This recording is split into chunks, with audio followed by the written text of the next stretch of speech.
inició esta cumbre de los pueblos, que es un encuentro que busca fortalecer el diálogo y abordar los desafíos globales, entre ellos como tema principal la migración. El evento reúne a representantes de los países de la región y a líderes de diferentes organizaciones sociales para poder dar aportes a la construcción de la paz, de la democracia y de la unión regional.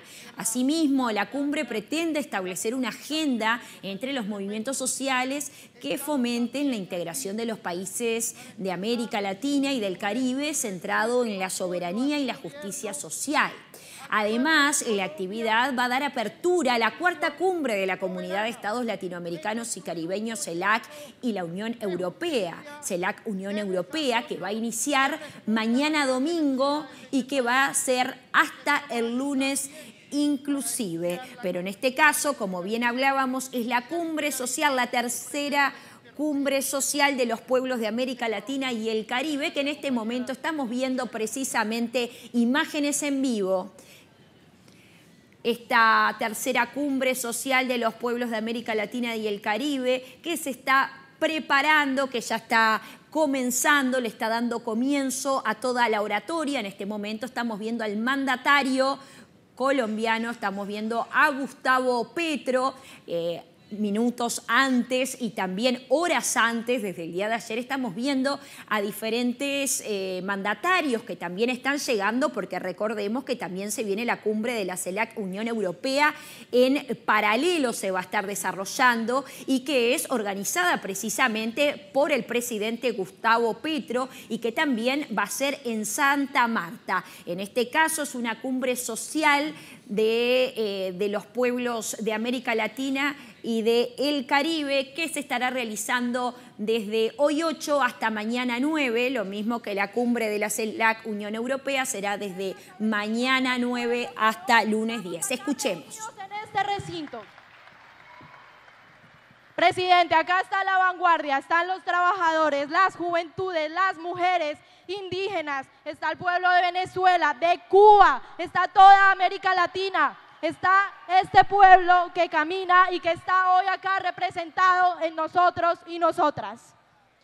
Cada dólar que expide Estados Unidos tiene el sudor y la sangre de los campesinos, de los indígenas, de los jóvenes de América Latina y el Caribe. Es toda una falsedad que digan que no se está haciendo nada contra la guerra del narcotráfico cuando un país como Colombia ha puesto todos los muertos en esta guerra. Esos dólares están manchados de sangre, están teñidos del sufrimiento y de las madres que siguen esperando a sus hijos en sus hogares. Esos dólares están manchados del sufrimiento del pueblo y el sometimiento de América Latina de Estados Unidos. Hoy reclamamos la soberanía y no queremos más injerencia del pueblo de Estados Unidos en este lindo y hermoso continente que le aporta incluso el 25% al Producto Interno Bruto con manos trabajadoras, y son las manos de América Latina y el Caribe que sostiene esa potencia. Sin América Latina y el Caribe, Estados Unidos no sería absolutamente nada. Es histórica esta tercera cumbre porque nos reúne en un país que le está aportando a la paz de la región, un país que sabe de paz, un país que ha sufrido la guerra.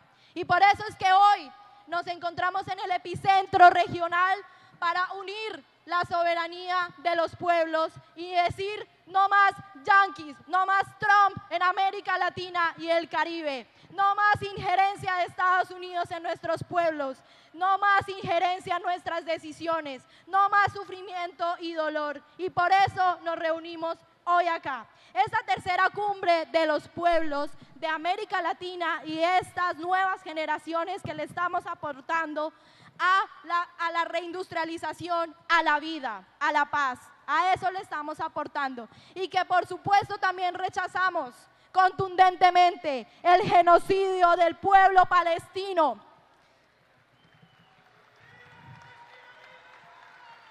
¡Viva Palestina libre y soberana! ¡Viva Venezuela! Colombia y Venezuela son la misma bandera.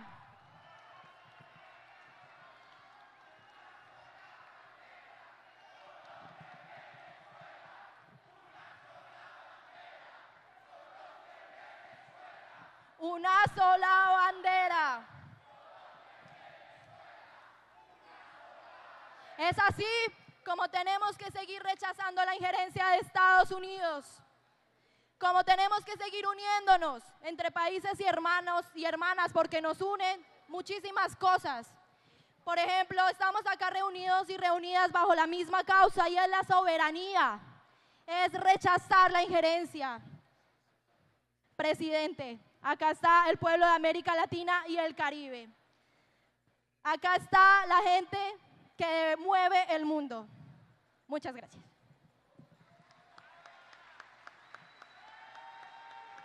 A la juventud también en esta cumbre, tercera cumbre social de los pueblos, que habló de la injerencia de Estados Unidos y que dijo que Colombia y Venezuela están unidos en una misma bandera. Hizo énfasis en eso, entre otros temas, porque recordemos que esta tercera cumbre social de los pueblos tiene una agenda variada para América Latina y el Caribe, que está centrada en la soberanía, en la integración regional y en la justicia social, que son los pilares fundamentales, siendo paz y soberanía. Se afirma la región como una zona de paz. También se habló de Palestina, una Palestina libre. Y estos pilares fundamentales son la paz y la soberanía, y se afirma una y otra vez a la región como una zona de paz. Seguimos escuchando. Ya lo dijo Dana, tenemos una injerencia del norte global. Y en ese sentido, entonces, estamos llamados a pensarnos en un proyecto nacional y en un proyecto regional. Y ese proyecto nacional debe ser liderado por jóvenes, por mujeres, por negros, por indígenas y por todas las diversidades que representan este país y este continente. Pero además de eso, quiero decirles que ese proyecto nacional no es posible si no pensamos en una constituyente. Y esa constituyente viene acompañada y viene impulsada por ustedes, compañeros y compañeras. Ustedes son el constituyente primario de este país. Así que estamos convocados y convocadas a que salgamos a las calles como sabemos hacerlo. Las calles son nuestras, de abajo para arriba. Esperamos sacar esta constituyente y esperamos, presidente Petro, verlo a usted ahí el próximo año con esta constituyente. Y una constituyente, no porque no nos guste la constituyente del 91, no. Una constituyente que cumpla las promesas incumplidas, una constituyente que reforme lo que no ha podido reformar este Congreso, porque sabemos que en este momento somos gobierno, pero no somos poder. Pero el poder está acá, compañeros y compañeras. El poder somos nosotros y nosotras. Así que vamos con esa constituyente y los llamo a todas a que nos volquemos a las calles por este propósito. Muchas gracias y bienvenidos y bienvenidas a esta tercera cumbre. Escuchábamos cómo se manifestó de que hay que ir por esa constituyente. De hecho, se dirigió hacia el mandatario Gustavo Petro y dijo que las calles deben estar totalmente colmadas y que realmente son gobierno, pero no están siendo el poder, y que el poder son cada uno de ellos. Esto es parte de la agenda que estábamos hablando, como también está la agenda de derechos humanos, de inclusión, entre otras, pero seguimos escuchando a las y los compañeros que están disertando. Y movimientos sociales de América Latina y el Caribe. Los procesos de integración regional tienen una historia de luchas, de sacrificios, de resistencias de nuestros pueblos y sus organizaciones que trabajan por la defensa de los derechos de los pueblos y sus derechos humanos. En las ediciones anteriores a esta tercera cumbre llegamos a acuerdos de una estrategia de agenda programática, una agenda programática que además pactamos en Foz de Iguazú en febrero del año 2024, donde acordamos 6 propuestas para avanzar frente al fascismo y el avance de la extrema derecha. La primera de esas propuestas tiene que ver con la democracia, la paz y la integración regional. La segunda tiene que ver con el trabajo digno en tiempos de transformaciones aceleradas. La tercera es los derechos de las personas migrantes y el derecho a la libre circulación. La cuarta, una transición justa, popular y feminista. La quinta, la soberanía alimentaria. Y la sexta, alcanzar la justicia ambiental para enfrentar la crisis climática. Esos son nuestros horizontes de sentido. Estos ejes siguen siendo la base de la construcción de esta tercera cumbre social de los pueblos de América Latina y el Caribe. Es lo que discutiremos hoy en nuestras mesas de trabajo para nutrir esa agenda de manera participativa, para que sigamos viendo que América Latina y el Caribe es un lugar libre de injerencias y orientado a la autodeterminación de los pueblos. Esperamos que el tránsito de este momento de los pueblos en el marco de la cuarta cumbre de la Comunidad de Estados Latinoamericanos y Caribeños con la Unión Europea sea además un momento de camino hacia lo que será la presidencia pro tempore de la CELAC en cabeza del señor Yamandú Orsi en el Uruguay. Agradecemos al señor presidente Petro, a la señora canciller y a todos los ministros y ministras los esfuerzos que han hecho para que la posición de los pueblos esté representada en las negociaciones que se tienen a nivel de estados y gobiernos en los escenarios internacionales. Y estamos seguras y seguros que en algún momento lograremos ser un órgano consultivo popular de la comunidad de estados latinoamericanos y caribeños para que los destinos de los pueblos sigan siendo construidos a través de los hombres y las mujeres que día a día arriesgan su vida para encontrar mejores destinos para nuestros pueblos y para sus países. ¡Viva la tercera cumbre social de los pueblos de América Latina y el Caribe! Escuchábamos también el tema de la promoción de los derechos y hizo énfasis en los derechos de los migrantes porque es parte de los ejes principales de esta vasta agenda que tiene esta tercera cumbre social de los pueblos. También se habla del combate estructural al racismo, a la xenofobia y al patriarcado, la promoción de los derechos de los migrantes, como bien decíamos, y de pueblos indígenas, afrodescendientes, mujeres y la comunidad LGBTIQ+. Ahora vamos a escuchar al mandatario de Colombia, Gustavo Petro. Escuchamos.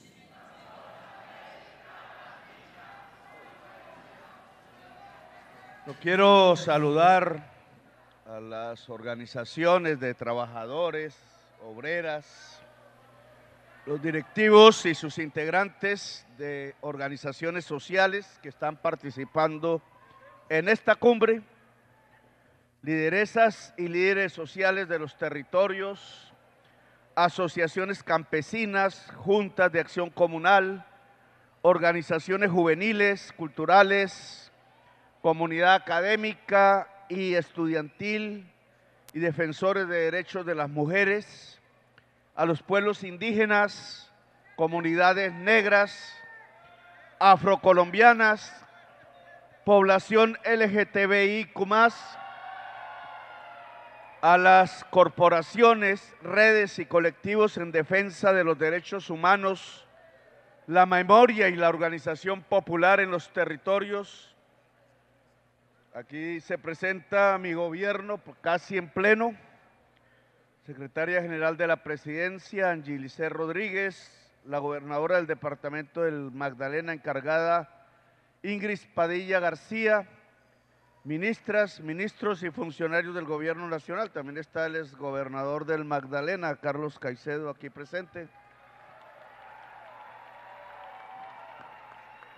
Congresistas de la República de Colombia, medios de comunicación, a mi hija Antonella que me acompaña aquí.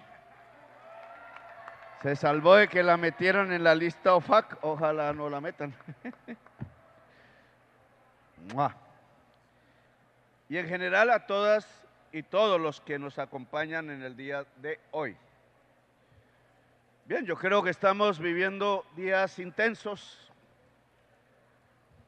Algún escritor norteamericano, estadounidense, escribió un folletico que poco se consigue por ahí, que se llamaban Los 10 días que estremecieron al mundo, de John Reed, de Nueva York. Yo creo que estamos viviendo días que estremecen al mundo, indudablemente, que hay que no solamente vivir con intensidad, sino intentar comprender.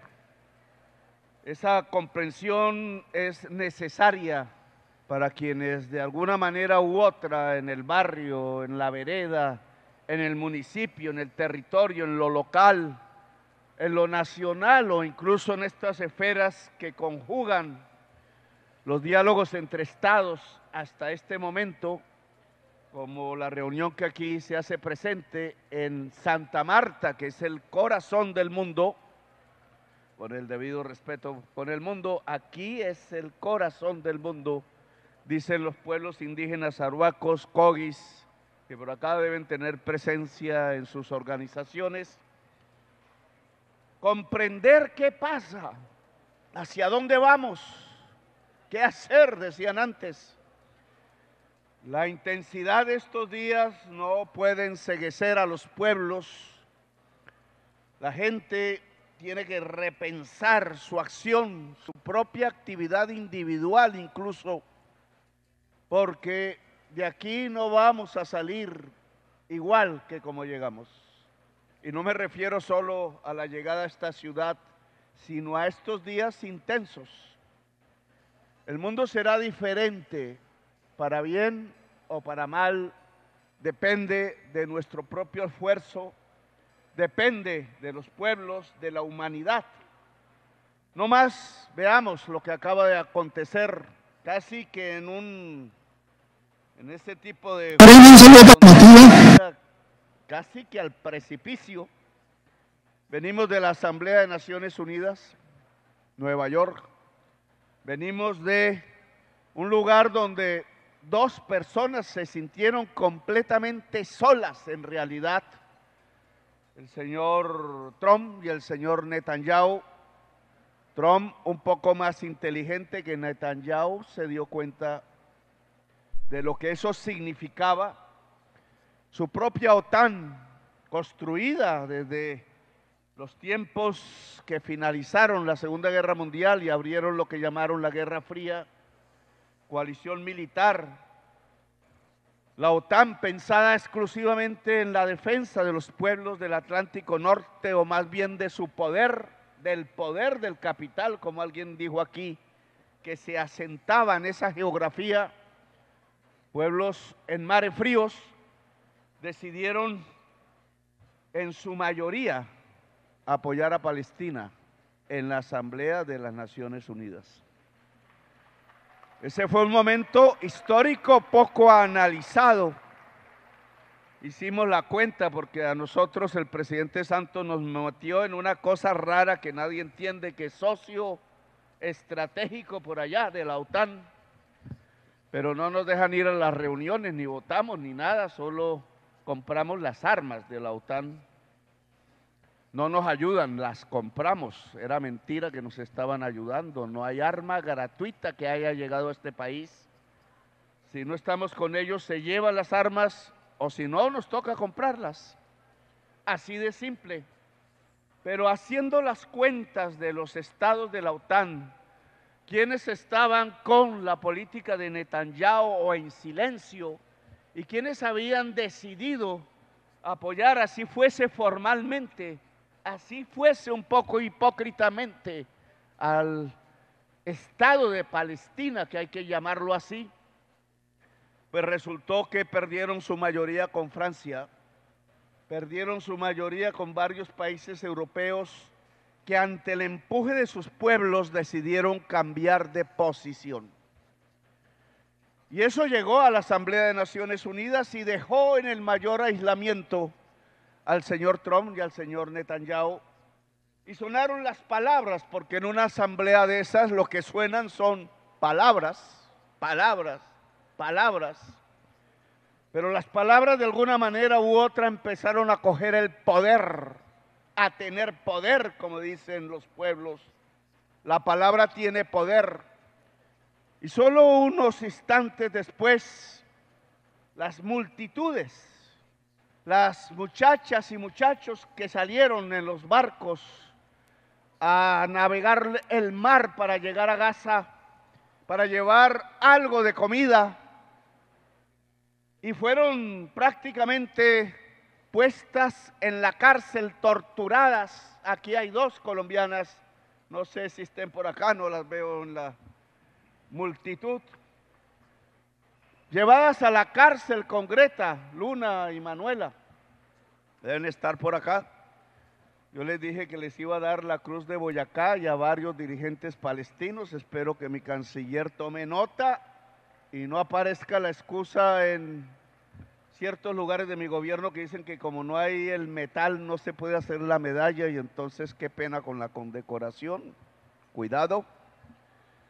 Dijimos que Luna y Manuela, canciller, y dijimos que el médico Sadafi, no sé bien la pronunciamiento, que quedó de últimas en el hospital con su bata blanca, caídas las bombas sobre ese hospital, muertos varios de sus pacientes, muertos sus hijos en su casa, muerta su familia por las bombas de Netanyahu, y decidió quedarse cuidando a esos niños que no eran de él, pero los sintió de él porque ya no tenía los de él destrozados por las bombas.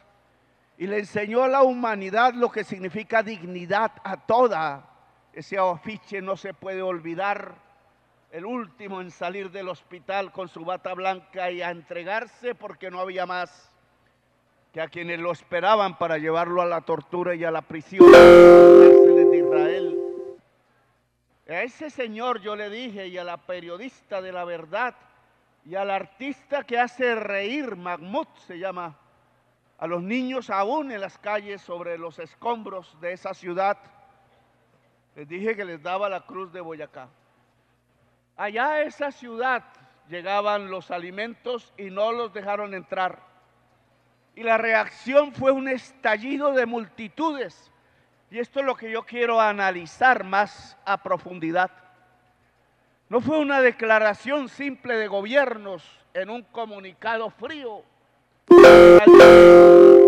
que nadie cuenta, que no sirve para nada, sino que al lado de las palabras que se lanzaron por diversos gobernantes, hombres y mujeres, casi por decenas, yo diría un centenar o más en la Asamblea de Naciones Unidas, y después del crimen contra la flota de la libertad en el mar Mediterráneo, allí donde nació por primera vez la palabra democracia, y allí donde está la fosa común más grande del planeta en el fondo del mar, con cadáveres de migrantes, de árabes y de gente de color de su piel negra que trata de escapar de las sequías de su África, de su Medio Oriente, de sus guerras de invasión que hacen por el petróleo.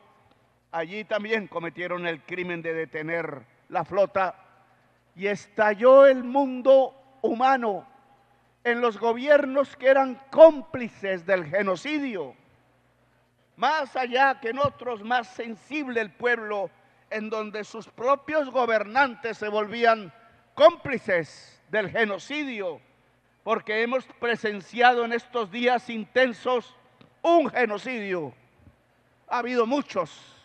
Hay otro en este momento en Sudán. Y nos hemos vuelto sensibles a algo que quizás sea la indolencia del poder político, la indolencia del capital. Si es que con dinero financiero, con dinero que llamamos capital, se hicieron las bombas. Por aquí pasa el carbón con que parte de ese carbón se hicieron. Este es uno de los puntos de mayor exportación de carbón del mundo. El ferrocarril que por aquí pasa no lleva seres humanos, lleva carbón a los barcos con destino a una industria del capital que está a punto, transformando químicamente la atmósfera, de acabar la vida en el planeta. Días intensos que nos van mostrando cómo los genocidios crecen, cómo la barbarie crece al mismo tiempo que crece la química del carbón en la atmósfera, producida por una palabra que resume todo: la codicia del poder del capital. Quizás la contradicción que hoy estamos viendo en el fondo de todo es la contradicción entre codicia y existencia. La contradicción entre el capital, sí, y la vida. Y la humanidad tiene que escoger. No hay alternativa. O se escoge el capital y la muerte, o se escoge la vida. Y creo que no hay ser humano en el mundo, en ningún rincón del planeta, que no sepa escoger en este momento. Hoy la revolución se llama vida. Hoy la política del progreso se llama vida. Hoy no hay forma de separar los avances de la humanidad de los avances mismos de la vida. Hoy se piensa, se siente y se lucha. Es por la existencia y por la vida. Así de simple, pero así de profundo el conflicto que estamos viviendo.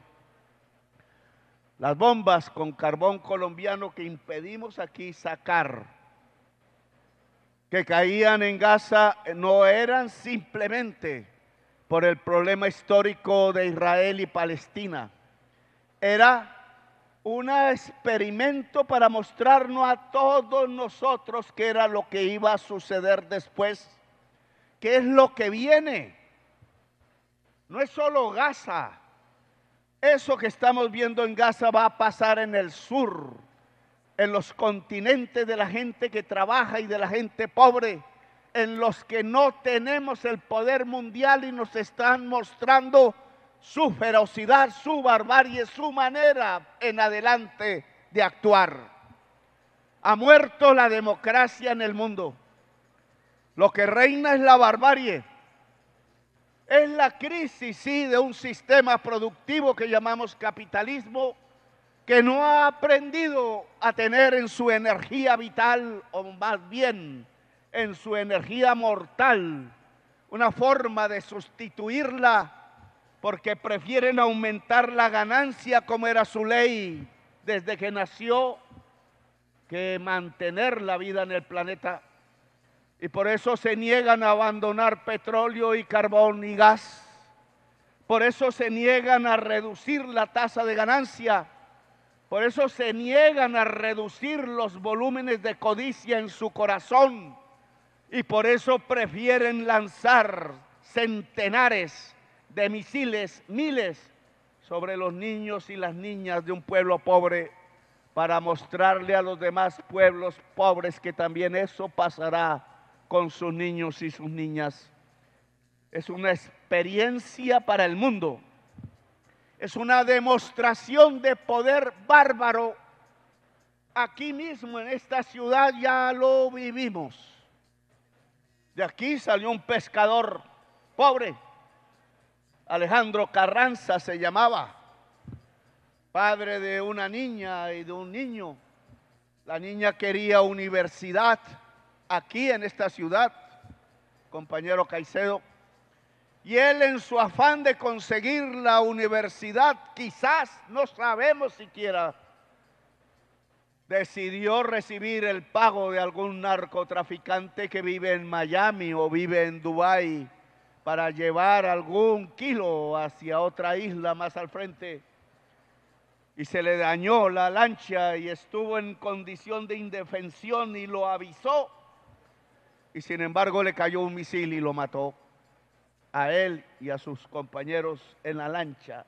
No sabemos si era pez lo que llevaba o era cocaína, pero hubiera sido pez lo que llevaba o fuese cocaína, él no tenía pena de muerte y no tenían por qué haberlo asesinado.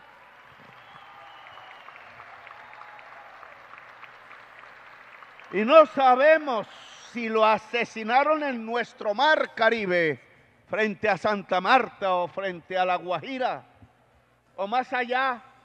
Pero cualquiera que sea el lugar y lo que hacía el pescador pobre, nadie puede decir que ese pescador pobre, padre de una niña que simplemente quería estudiar una universidad y de un niño menor de edad en un rancho de Palma, fuese un narcotraficante. Me opongo a ello. Mentiroso Trump y sus amigos. Mentiroso, señor Rubio. Lo que estáis matando no son narcotraficantes. Los narcotraficantes han ido a través de sus políticos a las oficinas en Miami a hablar con los senadores del señor Rubio, a pedir que aquí también bombardeen, a pedir que aquí también saquen al presidente de la República. República, elegido por voto popular, a tratar de humillarnos. Y Colombia no se deja humillar, porque esta es también la patria del libertador Bolívar.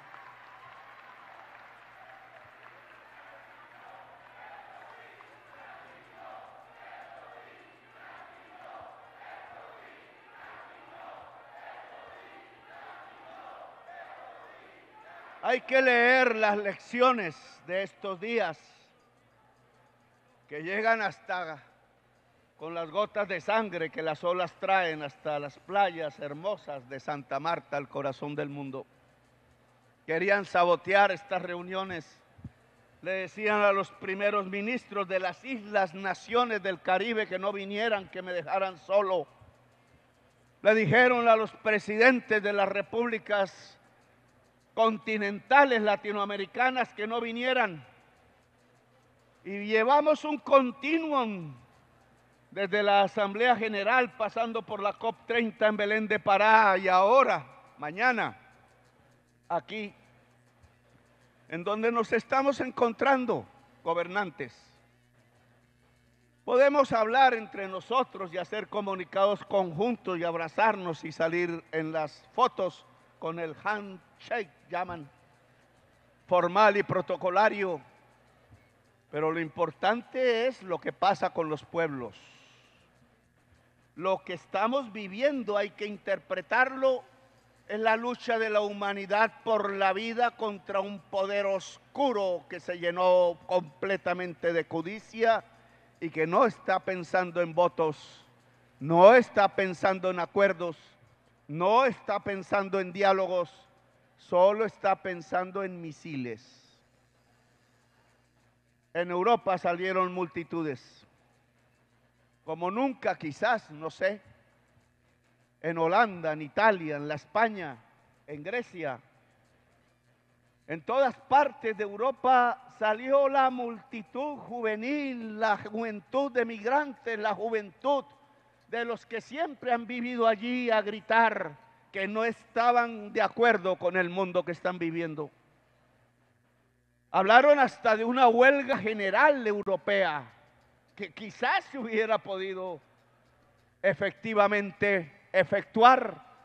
Y al rato que salieron esas multitudes, salieron otras inmensas en las ciudades de los Estados Unidos, en Chicago, humillada también como tratan de humillar a Colombia, en California, humillada también como tratan de humillar a Colombia, en Nueva York, humillada también, y miren cómo el pueblo neoyorquino ha respondido eligiendo como alcalde a uno como nosotros. Y hay que entender entonces que hay cosas que están pasando, que la historia tiene un fluido que va hacia o el abismo o la transformación real del mundo, y estamos en esos días.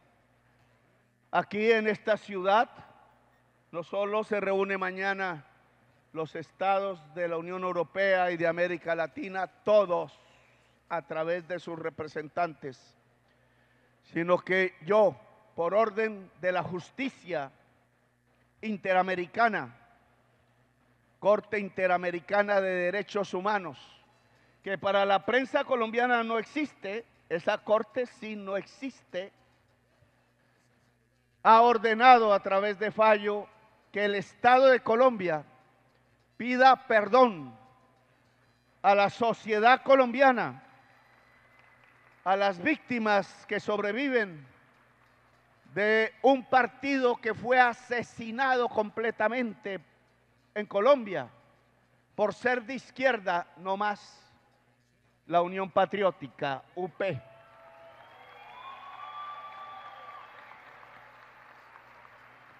Aquí pasó lo que en tantos otros lugares, lo que pasó con el Partido Socialdemócrata y Comunista y de Centro Liberal en Alemania con los nazis, enviados a los campos de concentración, lo que pasó con los socialistas, comunistas y cristianos políticos en Italia, mandados a la cárcel por Benito Mussolini, lo que pasó con los republicanos españoles mandados al exilio o al fusilamiento en el gobierno de Franco, o en Indonesia, o en el Cono Sur, cuando un señor como Videla o un señor como Pinochet se hacían al poder, y ahí sí no hablaban de la crisis de la democracia, ocultaron la palabra democracia con tal que las fuerzas sociales y de oposición en América Latina fueran destruidas.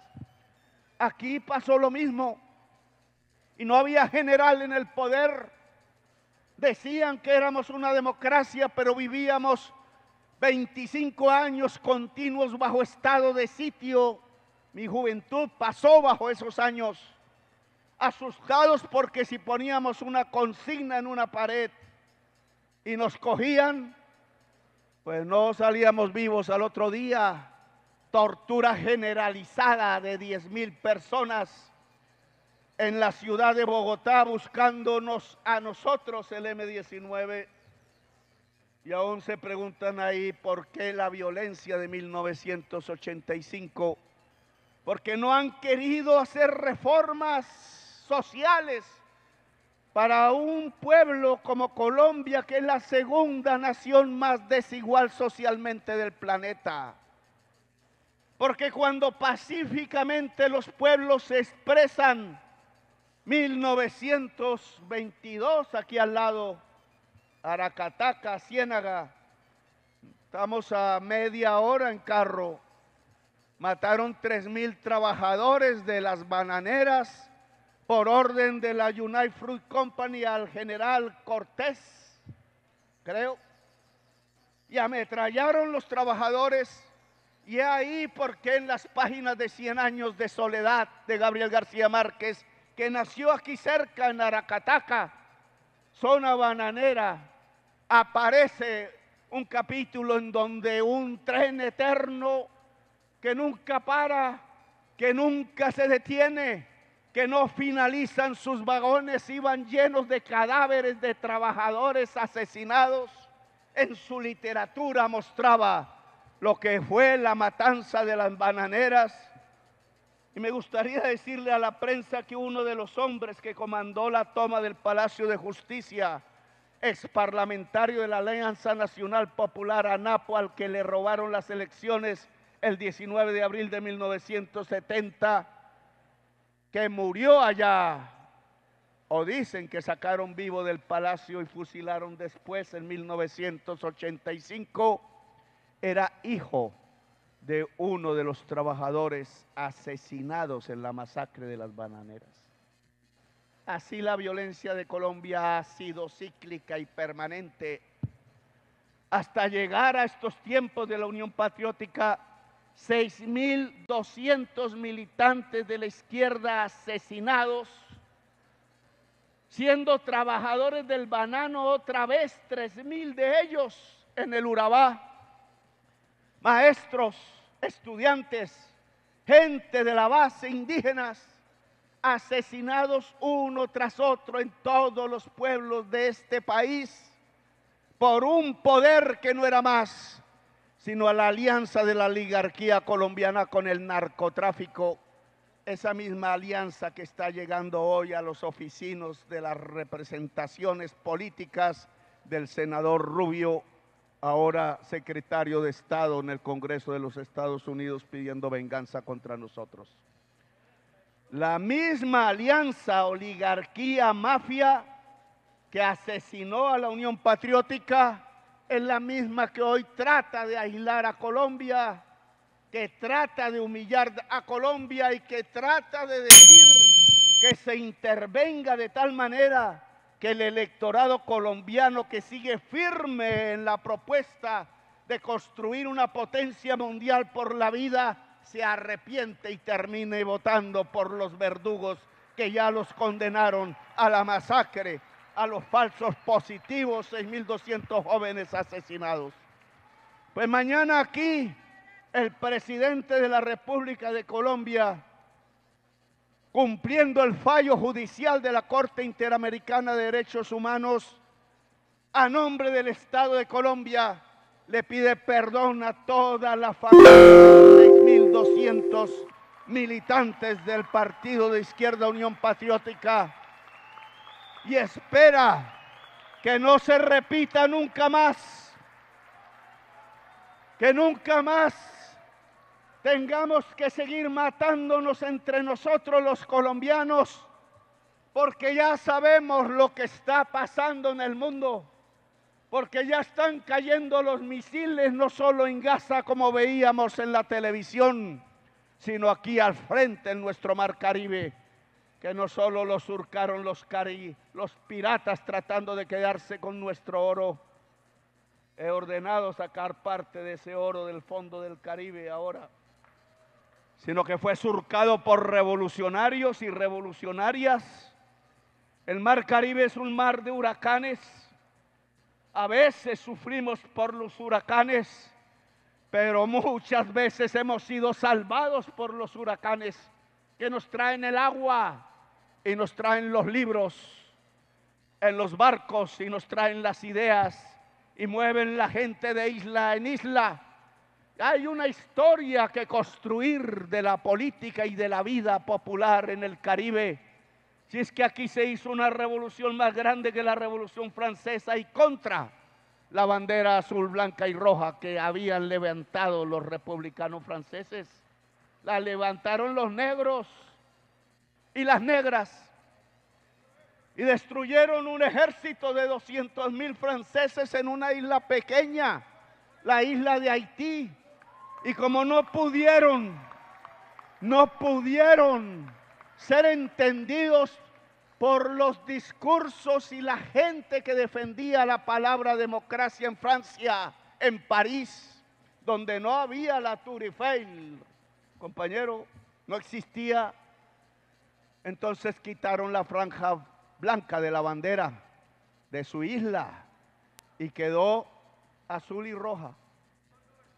Y si ustedes cogen aquí una bandera de Colombia donde hay una, y una bandera de Venezuela donde hay una, y una bandera de Ecuador donde hay una, encuentran que la mayor parte de la bandera o la mitad de la bandera es azul y roja. Y entonces tenemos que rehacer una historia en este Caribe, porque no es aquel cuento romántico en donde Miranda, enamorado de una zarina que no tenía, bueno, no doy mis calificativos, ya me regañan. La zarina no era capaz de enamorar a Miranda, por eso él se fue de allá. Pero aquí nos trajeron el cuento de que los pelos rubios eran la primera franja y los labios rojos eran la última y el azul de los ojos el centro. Benedetti, Carreta. Lo que significa esa bandera es que Miranda y Bolívar quisieron poner el sol del Caribe y la bandera de Haití que gritaba libertad a toda la humanidad. Esa es la verdadera historia. Bandera haitiana como esa azul y roja de una de las mayores y quizás la mayor revolución que en este continente ha existido y que le gritó a Europa que la república tenía una segunda palabra que era democracia y que la democracia no solo era entre blancos patricios como soñaban en Grecia, sino que la democracia era entre todos los seres humanos independientemente del color, de si son hombres o mujeres, o de otra especie, o si son blancos o amarillos, o si son de una cultura u otra, sino que todos en la humanidad tenemos que ser libres y tenemos que ser iguales, y que esa es la humanidad que tenemos que conquistar ahora. Nos lo enseñaron las gentes que en Haití, por primera vez, a través de las manos de negras que habían sido esclavas y se liberaron, hicieron la primera bandera del Caribe amarilla, azul y roja, que terminó siendo la bandera de la Gran Colombia, bandera que nunca debió ser perdida y aún está en nuestro corazón. a pesar de las divisiones. Es que la respuesta a los misiles en el Caribe, matando gente pobre, porque no hay ahí ni un solo narcotraficante, solo obreros, pasajeros del ilícito que determina el mundo. Solo gente trabajadora y pobre han matado con misiles. Y eso lo tiene que saber la sociedad de los Estados Unidos. Están asesinando con sus impuestos gente pobre de un Caribe que siempre ha sido libertario, que quizás gritó primero libertad que Washington, o que Hamilton, o que cualquiera de los padres fundadores de los Estados Unidos de Norteamérica. Nosotros también gritamos libertad, digamos que al mismo tiempo, y nos ayudamos a ser libres.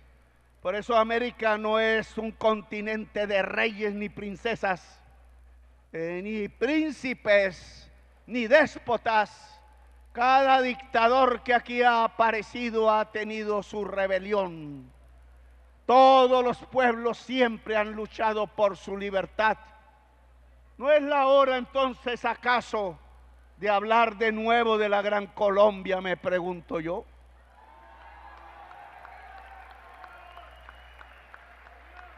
La respuesta que merecería un acto tan déspota, tan arbitrario, tan grosero, con presidentes, con pueblos de Latinoamérica y sobre todo actos de asesinato real contra gente humilde y trabajadora de este Caribe, no debería ser nuestra propia unión.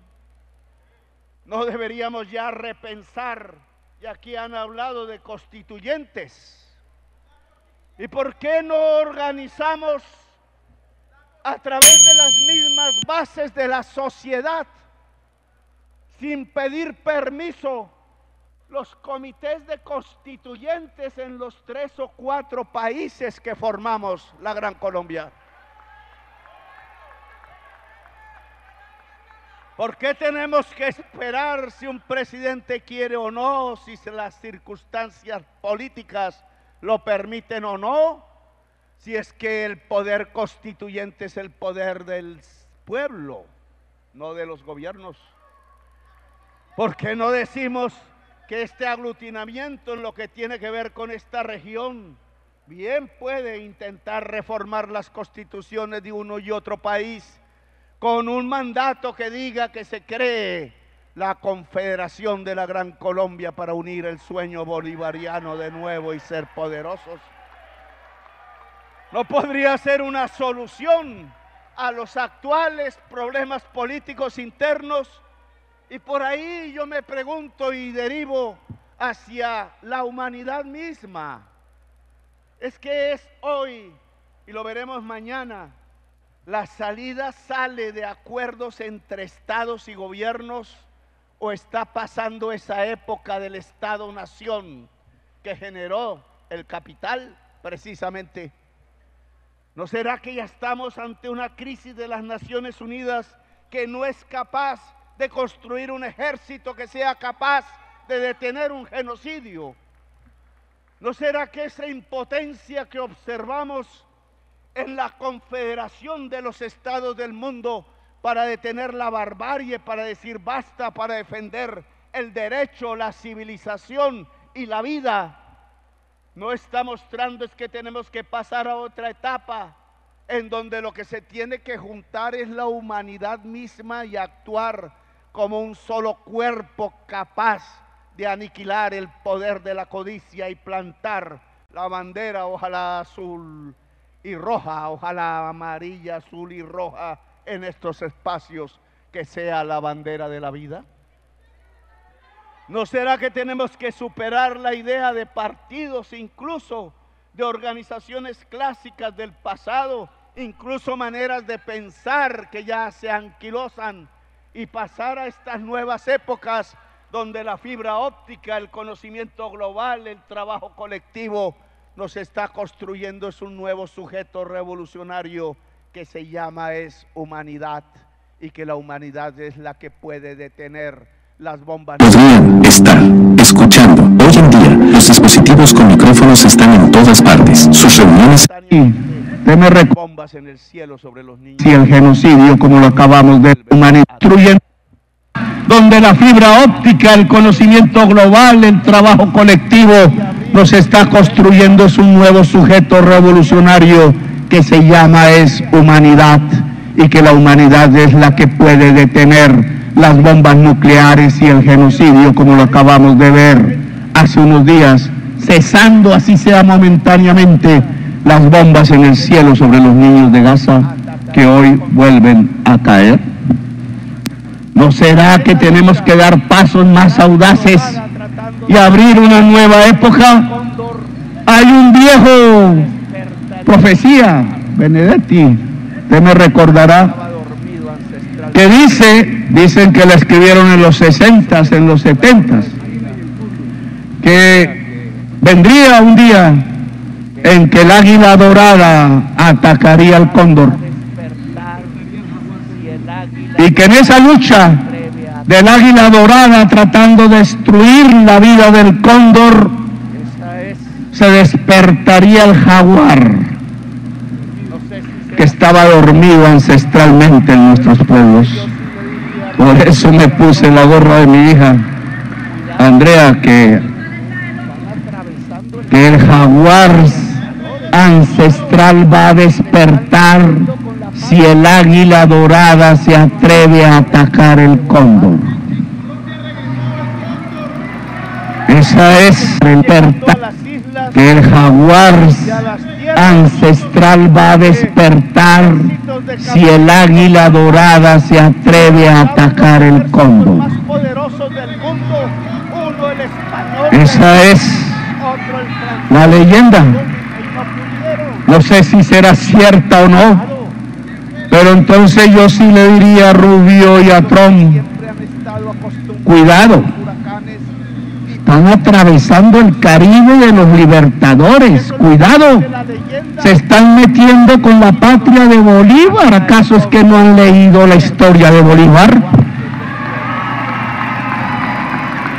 Es que están llegando a las islas y a las tierras donde ejércitos de campesinos con lanzas derrotaban los ejércitos más poderosos del mundo, uno el español del rey, otro el francés de la república, y no pudieron. Cuidado, es que en el mar Caribe hay unos pueblos que siempre han estado acostumbrados a los huracanes y pueden desatarse como un huracán, y eso es lo que dice la leyenda: si el águila dorada ataca el cóndor, despiertan el jaguar que en los pueblos, sino en el conjunto del planeta, la humanidad. Gracias, muy amables, por haberme escuchado.